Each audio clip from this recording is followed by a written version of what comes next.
الرحیم۔ آج میں آپ لوگوں کے سامنے شب برات کے حوالے سے کچھ بات عرض کروں گا۔ دیکھیں، شب برات، شب معنی کہتے ہیں رات، اور برات معنی کہتے ہیں عربی میں چھٹکارے کو، رہائی کو۔ تو شب برات گناہوں اور مغفرت سے چھٹکارے والی رات۔ تو دیکھیں، اسی شب برات کے حوالے سے میں آپ لوگوں کے سامنے وہ حدیث آپ لوگوں کو سناتا ہوں کہ حضرت معاذ بن جبل رضی اللہ عنہ سے روایت ہے نا کہ رسول اللہ صلی اللہ علیہ وسلم نے فرمایا، اللہ جل شانو شعبان کی 15ویں رات یعنی شب برات، یہ 15ویں رات، شعبان کی 15ویں رات کو اپنی تمام مخلوقات کی طرف متوجہ ہوتے ہیں اور ان کی بخشش فرما دیتے ہیں۔ لیکن کچھ ایسے لوگ ہیں کہ اس رات میں وہ بخشش سے محروم رہتے ہیں۔ کتنے بد نصیب ہیں وہ لوگ! آؤ میں آپ کو بتاتا ہوں کہ وہ کون سے لوگ ہیں جن کی اس رات میں بھی بخشش نہیں ہوتی ہے، باقی تمام کی تمام مخلوق کی ہو جاتی ہے۔ نمبر 1 ہے شرک کرنے والا۔ تو آپ سوچیں، یہ شرک کرنے والا، اللہ کے ساتھ کسی کو شریک کرنے والا، اس کی بخشش نہیں ہوتی ہے، اس کی اس رات میں مغفرت نہیں ہوتی ہے، اس کی اس رات میں مغفرت نہیں ہوتی ہے۔ یہ مشرک، پہلا شخص مشرک۔ اس لیے اللہ کے ساتھ کسی کو مت شریک کریں، اور سب سے بڑا اگر کوئی گناہ ہے تو وہ یہی گناہ ہے اللہ کے ساتھ کسی کو شرک کرنا، اللہ کے ساتھ کسی کو شریک کرنا۔ ان اللہ لا یغفر ان یشرک بہ ویغفر ما دون ذلک لمن یشاء ومن یشرک باللہ فقد افتری اثما عظیما۔ یاد رکھو، یہ قرآن کی واضح آیتیں ہیں۔ اس لیے اور میں آپ لوگوں کو سمجھانا چاہوں گا شرک کے حوالے سے۔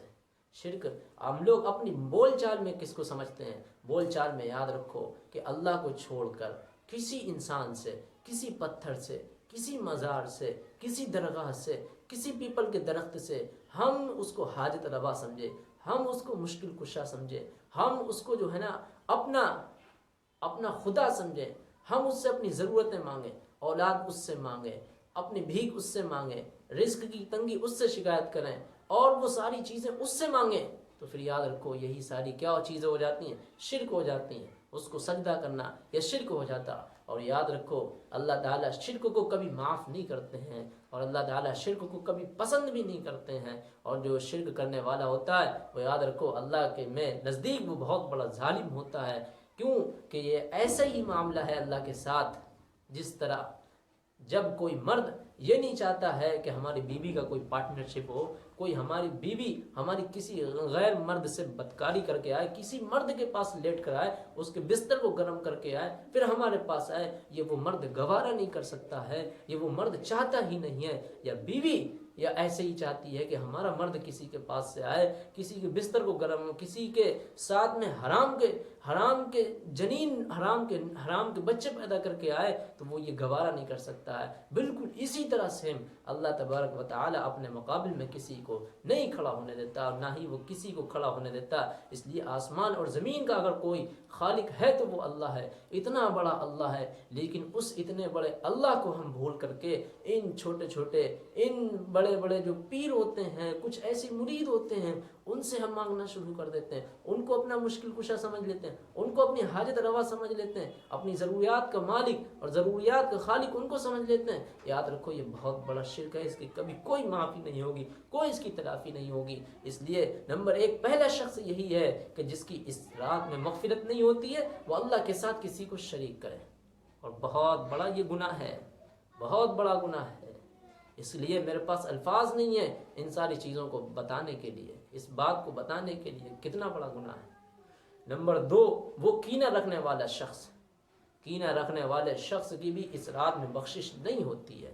کینہ رکھنا، ایک دوسرے سے حسد رکھنا، ایک دوسرے سے جلن رکھنا، آج ہم مسلمانوں میں یہ کتنا پایا جانے والا عمل ہے کہ آج ہمارے پاس کوئی کام نہیں رہ گیا، ہمارے پاس صرف یہی کام رہ گیا کہ ہم ایک دوسرے کی برائیاں کرنا جانیں، ہم ایک دوسرے کی غیبتیں کرنا جانیں، ہم ایک دوسرے کی چغل خوریاں کریں، ہم ایک دوسرے کی آبرو ریزی کریں۔ یہ یاد رکھو یہ مسلمان کی آبرو ریزی ہے، یہ مسلمان کی غیبت، اس کا گوشت کھانا ہے۔ یاد رکھو نبی اکرم صلی اللہ علیہ وسلم نے بھی فرمایا تھا الغیبت اشد من الزنا، کہ غیبت جو ہے نا وہ زنا سے بھی بدتر ہے، کینہ زنا سے بھی بدتر ہے۔ کیونکہ ایک بار آدمی اگر زنا کر لیتا ہے تو پھر وہ توبہ کر لیتا ہے، اور اللہ اس کی توبہ کو قبول بھی کر لیتے ہیں، اس کو معاف بھی کر دیتے ہیں۔ لیکن وہ جس شخص کی غیبت کرتا ہے، یاد رکھو وہ اس سے معافی نہیں مانگتا ہے، اس سے ہچکٹاتا ہے، اس سے کیسے معافی مانگے گا؟ تو یاد رکھو جب تک کہ وہ شخص اس کو نہ معاف کر دے اللہ اس کو نہیں معاف کرتا۔ اس لیے ہم مسلمانوں میں بڑا پایا جانے والا یہ ایک بہت بھاری عمل ہے کہ آج ہمارے ہی گھروں میں ہمارا خون نہیں ہوتا ہے، بلکہ ہمارے خون میں پانی دوڑتا ہے۔ ہم اپنے بھائی سے ناراض، بھائی ہم سے ناراض، وہ ہم سے نہیں بول رہا، اس کے ہمارے اندر غیبت ہے۔ ارے یہ مسجد جہاں ہم 5 سالوں سے نماز پڑھ رہے ہیں، جہاں ہم اتنے سالوں سے اپنی صفوں کو سیدھے کر رہے ہیں، کیا ہمارے دل صاف ہوئے؟ کیا ہمارے دل سیدھے ہوئے؟ کیا ہمارے کندھے سے کندھا تو سیدھا ہو گیا؟ کیا ہمارا دل ایک دوسرے سے سیدھا ہوا؟ نہیں ہوا۔ ایک وہ شخص مسجد میں اتنے سالوں سے نماز پڑھ رہا ہے لیکن اس کے دل میں بھی کینہ بھرا ہوا ہے اس امام کا اور مقتدیوں کا۔ اس لیے کون ایسا شخص ہے جو آتا ہو کسی کے پاس بیٹھتا ہو اور اس سے کہتا ہو کہ دیکھو اگر کام کی بات ہو تو کرنا، اگر کام کی بات نہیں ہے، اگر کسی ایرے کی، کسی الٹے کی، اگر کسی بھی شخص کی آپ غیبت کریں گے، کسی بھی آدمی کی بدکاری کریں گے، کسی بھی آدمی کی آپ چغل خوری کریں گے تو پھر میرے پاس ٹائم نہیں ہے، کسی کے پاس اتنی جرت ہے کہنے کی نہیں ہے۔ بلکہ غیبت کرنے والا جب غیبت کرتا ہے تو وہ شخص اس کو بڑی غور سے سنتا ہے اور اس کو پھیلاتا ہے، معاشرے میں پھیلاتا ہے۔ اس لیے یاد رکھو ایسے شخص کی اس رات میں کوئی مغفرت نہیں ہوتی۔ اور جب ہم ایک دوسرے کے حق میں ظالم بن جاتے ہیں، ایک دوسرے کی غیبتیں کرنا شروع کر دیتے ہیں، تو پھر یاد رکھو اللہ بھی ہمارے اوپر ہم ہی لوگوں میں سے ایسے ظالم کو، بادشاہوں کو مسلط کر دیتا ہے۔ اس لیے ایسا بھی ایک شخص ہے جس کی اس رات میں مغفرت نہیں ہوتی ہے۔ اس لیے اس رات میں اپنے جو ہے نا ان لوگوں سے معافی مانگ لو، اپنے ایمان کو بچا لو۔ یار یہ ایک بات بتاؤ، نیکیاں اسی طرح کھا جاتا ہے نا۔ نبی اکرم صلی اللہ علیہ وسلم نے کیا فرمایا تھا؟ حسد اور جلن، کینہ کپٹ، یہ آدمی کی نیکیوں کو اسی طرح کھا جاتا ہے جس طرح آگ لکڑیوں کو کھا جاتی ہے۔ تو یاد بتاؤ نا ہم کیا کر رہے ہیں؟ ہم جہاں نیکیاں جمع کر رہے ہیں، جس تھیلی میں ہم نیکیاں جمع کر رہے ہیں، جس ٹوکری میں ہم نیکیاں جمع کر رہے ہیں، اس میں یاد رکھو چھید ہے اور وہ ساری کی ساری نیکیاں ہماری حقارت ہو رہی ہیں، ہماری غارت ہو رہی ہیں، ہماری بیکار ہوتی چلی جا رہی ہیں۔ اس لیے عزیز ساتھیوں ایسا بینک لے کر کے آؤ، ایسا تھیلا لے کر کے آؤ جس میں آپ کی نیکیاں سیف رہیں۔ اور یاد رکھو آپ سے اگر آپ کو کسی سے حسد ہو گیا ہے، کسی سے جلن ہو گئی ہے، تو پھر یاد رکھو ایک ہی چارہ ہے کہ آپ اس کے ساتھ بھلائی کا معاملہ کریں، آپ اس کو کچھ چیزیں ہدیہ کریں، آپ اس کو کچھ اچھی اچھی چیزیں کھلائیں اور اللہ سے دعا بھی کریں کہ اللہ ہم کو بچا لے، اللہ ہم کو ہمارے ایمان کو بچا لے، ہماری نیکیوں کو بچا لے۔ اس کے لیے اللہ سے دعائیں بھی کریں کہ اللہ اس کو اچھے سے اچھا، اللہ اس کو روزگار عطا کرے، اللہ اچھے سے اچھا اس کو جو ہے نا جو جس لائق کا ہو اس لائن میں اس کو اور ترقی عطا فرمائے۔ اللہ ہمارے جتنے مقدر میں ترقی عطا فرمائے، اللہ ہمیں بھی عطا فرما اور ہمیں بھی کامیابی عطا فرما۔ اس کے لیے بھی دعا کریں، اپنے لیے بھی دعا کریں اور ساتھ ہی ساتھ میں اس کو اپنے طرف سے کچھ ہدیہ دیں۔ تو یہ آپ کی ہو سکتی ایک بات، اپنے ایمان کو بچائیں۔ کیا ہے؟ ایک شخص ہے جو اپنے بچوں کے لیے پیسے جمع کرتا ہے، اس کی شادی ہوتی ہے اور وہ بچہ پیدا ہوتا ہے، وہ پیدا ہونے کے بعد اپنے بچے کے نام سے ایک ایسی جگہ، ایک ایسے بینک میں وہ پیسے جمع کرتا وہ کہتا ہے کہ جب میری بچی 15-16 سال کی ہو جائے گی میں اس کی شادی کروں گا تو میں ان پیسوں کو اس وقت نکالوں گا۔ لیکن وہ جب دیکھتا ہے، جب اس کی بچی بڑی ہو جاتی ہے تب وہ جاتا ہے تو دیکھتا ہے کہ وہ جہاں اس نے بینک میں جہاں اس نے وہ پیسے جمع کرے تھے اس جگہ پر سوراخ تھا، کچھ ٹیکنیکل ایشو تھا جس سے وہ سارے کے سارے اس کے پیسے غارت ہو گئے۔ اس کے اوپر کیا گزرے گی، دل کے اوپر کیا بیتے گی۔ اسی طرح بالکل سیم معاملہ ہمارا ہے کہ ہم جب آخرت میں جائیں گے اور ہمیں پتہ لگا ہوگا کہ ہم نے جتنی نیکیاں، ایک تو پہلے تو نیکیاں کرتے نہیں ہیں، اگر کر بھی لیں تو پھر کتنی ذرا سی ہم نیکیاں کر رہے ہیں اور ساتھ میں اس سے زیادہ ہم کتنے بڑے جرائم کر رہے ہیں۔ اللہ اکبر، اللہ ہم لوگوں کی حفاظت فرمائے، اللہ ہم تمام کی بغض اور کینہ کپٹ سے حفاظت فرمائے، ہمارے اندر میل جول عطا فرمائے، ہمارے اندر محبت اور بھائی چارگی قائم فرمائے۔ اگر ہمارے اندر کینہ رہا، کسی سے کپٹ رہا، رشتہ داری ہم توڑنے والے بنے رہے، رشتہ داری ناتوں کو توڑنے والے بنے رہے، تو پھر یاد رکھنا ایسا شخص بھی اس رات میں مغفرت سے محروم رہتا ہے۔ اب اچھا، تیسرا وہ شخص ہے جو شراب کا عادی ہو، اس کی بھی بخشش نہیں ہوتی ہے۔ اس لیے آپ لوگوں کو چاہیے کہ یہ وہ جرائم ہے، شراب کا عادی والا وہ ایسا شخص ہے جو ہر وقت نشے میں رہتا ہے، اس کی بھی اس رات میں مغفرت نہیں ہوتی ہے۔ اسی طریقے سے اور روایتوں میں آتا ہے کہ قطع رحمی کرنا، لا يدخل الجنت قاطع، رشتہ داری ناطے داری توڑنا حدیثوں میں آتا ہے کہ وہ جنت میں داخل نہیں ہوگا۔ اسی طرح سے ٹخنوں سے پائجامہ نیچے لٹکانے والا بھی وہ شخص ہے جس کی اس رات میں مغفرت نہیں ہوتی ہے۔ دیکھو ایک گناہ وہ ہوتا ہے کہ جب شراب آدمی پیتا ہے تو بس وہ جتنا شراب پیتا ہے اس وقت ہی اس کو گناہ ملتا ہے، شراب پینے کے بعد وہ گناہ اس کو نہیں ملتا ہے۔ لیکن ایک وہ شخص ہے کہ اس کو کچھ ہوش ہی نہیں ہے، اس کا پائجامہ سوتے میں بھی نیچے ہے، اس کے ٹخنے نماز میں بھی ڈھکے ہوئے ہیں، اس کے ٹخنے اور سفر میں بھی ڈھکے ہوئے ہیں، تو پھر وہ گویا ہر وقت گناہ گار ہی رہتا ہے، اور یاد رکھو ایسا شخص جہنم میں جائے گا۔ اسی طریقے سے وہ شخص ہے والدین کی نافرمانی کرنے والا، ماں باپ کی نافرمانی کرنے والا بھی شخص ایسا ہے، اس رات میں اس کی بھی مغفرت نہیں ہوتی ہے۔ اس لیے عزیز ساتھیوں، ماں باپ کی دعائیں لینا چاہیے۔ ماں باپ کو اگر ستایا ہے تو پھر یاد رکھو شب برات آنے سے پہلے آپ کو ان سے معافی مانگنا ہوگی۔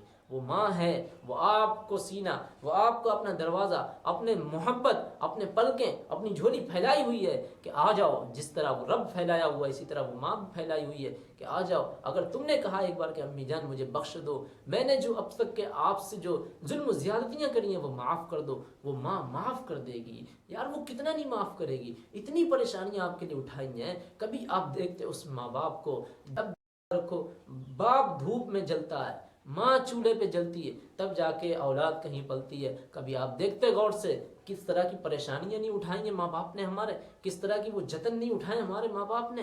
ارے کیا نہیں کرا ماں نے، ہمارے اپنے خون سے ہمیں دودھ پلایا ہے، اور ہم اس ماں باپ کی نافرمانی کر رہے ہیں۔ ہم اس کے جو ہے نا اس کو اوپر ستا رہے ہیں، بڑھاپے میں آ کے اس کو مار رہے ہیں، اس کو ظلم و زیادتی کر رہے ہیں، اس کو کھانا نہیں دے رہے۔ یاد رکھو ایسا شخص، ارے کیا بتائیں، ماں باپ کی تو اتنا اللہ کے نبی اکرم صلی اللہ علیہ وسلم کیا کہتے ہیں کہ ماں باپ ہی جنت ہے، ماں باپ ہی جہنم ہے۔ جس طرح وہ حدیث ہے نا کہ قبر جنت کے گڑھوں میں سے ایک گڑھا ہے، یا جہنم کے یا جنت کے دروازوں میں سے ایک دروازہ، یا جہنم کے گڑھوں میں سے ایک گڑھا ہے، اسی طرح یاد رکھو یہ ماں باپ بھی اگر چاہو تو یہ جنت ہے، نہ چاہو تو پھر یہ جہنم ہے۔ ماں باپ کی خوشنودی میں ہی، ماں باپ کی رضا میں ہی رحمان کی رضا ہے، ماں باپ کی میں ہی رحمان کی رضا ہے۔ اور قرآن میں بھی ہے، حدیث میں بھی ہے، پھر بھی نہیں سمجھ میں آتا ماں باپ کی نافرمانی کرنے والا، یاد رکھو جنت وہ اس رات میں بخشش نہیں ہوتی ہے، اس رات میں اس کی مغفرت نہیں ہوتی ہے۔ ماں تو ماں ہے، ماں باپ تو ماں باپ ہیں، سارا کچھ قربان کرے ہوئے ہیں آپ لوگوں کے لیے، اپنے بچوں کے فیوچر کے لیے، اپنے بچوں کے بہتر مستقبل کے لیے پراپرٹیوں کو اتنا خرید رہا ہے، اتنی کچھ محنت اٹھا رہا ہے، اور وہ ہوٹلوں پہ آنر کس طرح بدتمیزی کرتا ہے ان مزدوروں سے۔ لیکن یاد رکھو وہ مزدور وہ آپ کے ماں باپ ہوتے ہیں، اور وہ ماں باپ ان باتوں کو سہتے ہیں صرف اس لیے کیونکہ ہماری اولاد بڑی ہو رہی ہے، ہماری اولاد پل رہی ہے۔ وہ اپنی اولاد کے لیے اتنے جتن اٹھاتے ہیں، لیکن اس کے باوجود اولاد ان کو بعد میں کیا گفٹ دیتی ہے، کیا اپوزٹ دیتی ہے۔ اس لیے عزیزوں، ماں باپ کی ابھی سے ہی فرما برداری نہیں، بلکہ آپ کو ان سے معافی مانگنا ہے، آپ کو ان سے معافی تلافی کرنا ہوگی۔ اگر ہم نے معافی تلافی نہیں کری تو پھر یاد رکھو اس رات میں بھی ہمارا ان بدکاروں کے ساتھ، ان مشرکوں کے ساتھ ہماری بھی بخشش نہیں ہوگی۔ اس لیے اور وہ سنگین اتنے جرائم ہیں کہ اس رات میں عمومی رحمت و مغفرت کے باوجود یہ لوگ اس سے محروم رہتے ہیں۔ وہ تمام یہ گناہ تھے جو میں نے آپ لوگوں کو ابھی گنائے، اور بھی گناہ ہیں اور روایتوں میں آتے ہیں، لیکن یہ وہ بڑے بڑے گناہ ہیں جن کو میں نے آپ لوگوں کے سامنے رکھا ہے۔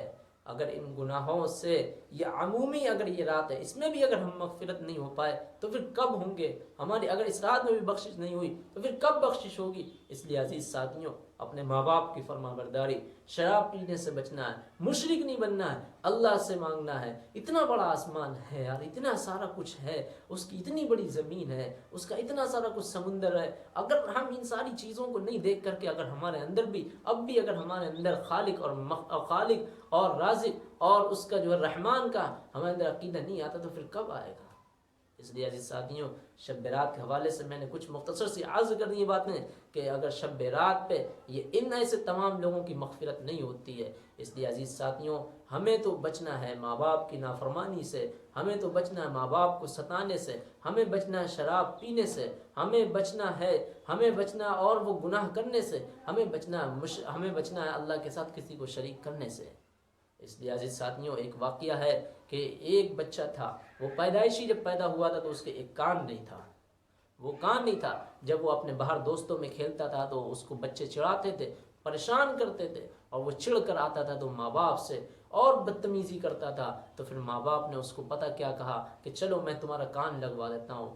کان بھی لگوانے کے لیے گیا، اس کا جب آپریشن ہوا، جب اس نے ماں باپ نے ان کے کہا کہ تمہارا بیٹا آپریشن ہوگا، جب ڈاکٹر کے پاس گئے وہ آپریشن کان کے لیے، تو کان جو ہے کسی شخص کے ہی لگتے ہیں، کسی دوسرے شخص کے لیے لگتے ہیں۔ جب وہ بچہ اس کے کان لگ گئے اور پھر وہ بڑا ہو گیا اور وہ کہیں باہر چلا گیا، باہر چلا جانے کے بعد خوب اپنے پیروں اور اپنے بلبوتوں پہ کھڑا ہوگا، کھڑا ہونے کے بعد جب اس کی ماں کا انتقال ہوا ہے، اس کے باپ نے اس کو فون کرا ہے، تو وہ لڑکا آتا ہے، آنے کے بعد میت کے سامنے سے وہ کفن یا دوپٹہ ہٹاتا ہے تو دیکھتا ہے وہ ماں کا کان نہیں ہے، وہ ماں کا کان اس کا نہیں ہے، بلکہ ماں کا کان، ماں نے اپنا کان کاٹ کے اس کے کان کو لگایا تھا، تاکہ وہ اپنے بچے کی خوشی دیکھنا چاہتی تھی، وہ اپنے بچے کی خوشی دیکھنا چاہتی تھی، ایسی وہ ماں تھی۔ لیکن اس کے باوجود وہ بچہ انہی کانوں سے اپنی ماں کو گالیاں دیتا رہا، اپنی ماں کو ستاتا رہا۔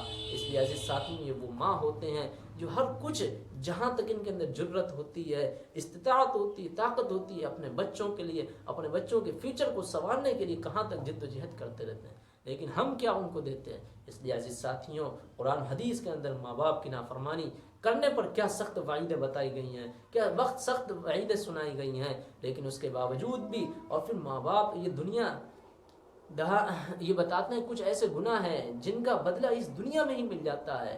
اگر ماں باپ میں کی ہم نے نافرمانی کری ہے تو پھر آگے ہماری آنے والی جو نسلیں ہوں گی، ہماری آگے آنے والی اولادیں ہوں گی، وہ بھی ہماری ہی طرح ایسے ہی سلوک کریں گے، جس طرح وہ بھی ہم سے ایسے ہی سلوک کریں گے جس طرح ہم اپنے ماں باپ سے سلوک کرتے ہیں۔ اس لیے عزیز ساتھیوں، اس رات میں اور اس رات کو آنے سے پہلے اپنے ماں باپ سے معافی تلافی کرنی ہوگی۔ ہم نے ماں باپ کا اگر دل کو دکھایا ہے تو ان سے معافی مانگ لینی ہوگی۔ ان کے دل بڑے ہوتے ہیں، وہ معاف کر دیں گے، ایسا نہیں ہے وہ نہیں معاف کریں گے۔ اللہ تعالی ہم لوگوں کو کہنے سننے سے زیادہ عمل کرنے کی توفیق عطا فرمائے، آمین۔